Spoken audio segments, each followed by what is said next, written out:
మా అమ్మవారి గుడిలో మీ కుటుంబాన్ని చూసినప్పుడే మా అమ్మాయిని మీ ఇంటికి కోడలిగా పంపించాలని అనుకున్నా. పరిస్థితులు కలిసిరాక మనస్పర్ధలు పుట్టుకొచ్చాయి.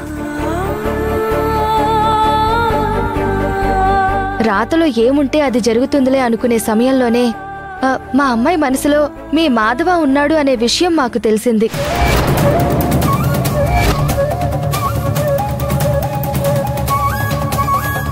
ఆ విషయం గురించి మాట్లాడడానికే మేమిక్కడికి వచ్చామండి.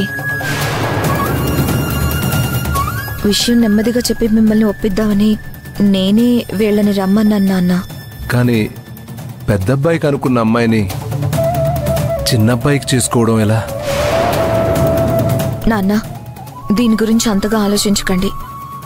రాఘవ ఎలాగో ఆలేఖ్యని పెళ్లి చేసుకుంటానన్నాడు కదా, అలాంటప్పుడు భూమిని మాధవకిచ్చి పెళ్లి చేయడంలో తప్పే ఉంది. విషయం తప్పప్పుల గురించి కాదమ్మా. పెద్దాడి పక్కన భారీగా చూడాలనుకున్న అమ్మాయిని చిన్నాడి పక్కన చూడాలంటే మనసుకి కాస్త ఇబ్బందిగా ఉంటుంది కదా. మాటల వరకే కదమ్మా అనుకున్నాం, 3 ముళ్ళు అయితే పడలేదు కదా.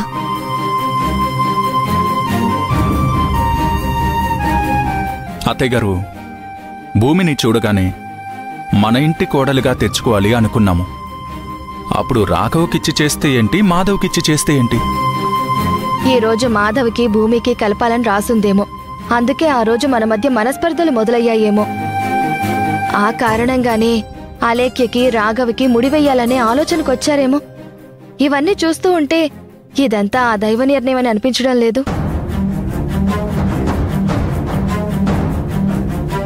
అవునాన్న, నాకు కూడా ఆ దేవుడి నిర్ణయం ప్రకారమే ఇదంతా జరుగుతుందనిపిస్తుంది. మీరేమంటారు?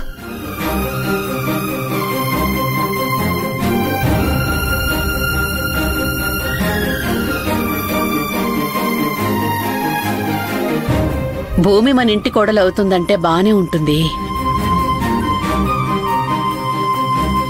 కానీ ఈ విషయం రాఘవ్కి తెలిస్తే ఏమనుకుంటాడో?